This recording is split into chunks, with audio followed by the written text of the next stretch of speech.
জঙ্গি ইসলামিক যে একটা দল আছে জামাত, এই ভোটকে কেন্দ্র করে আবার নতুন করে চক্রান্ত শুরু করেছেন।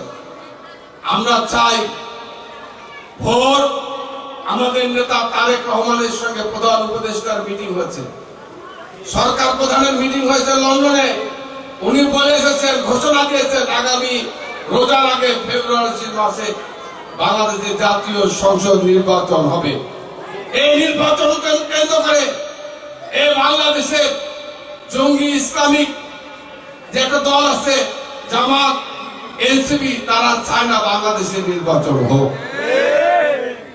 তারা নতুন করে ষড়যন্ত্র চক্রান্ত শুরু করেছে। তারা মনে করে ভোট হলে তো বিএনপি ক্ষমতা যাবে। আরে বিএনপি ক্ষমতা থাকার যেই যাক, জনগণ ভোট যাকে পছন্দ করবে, সে যে দলই হোক, যাকে পছন্দ হবে তাকে ভোট দেবে। আমরা চাই একটা নিরপেক্ষ নির্বাচন।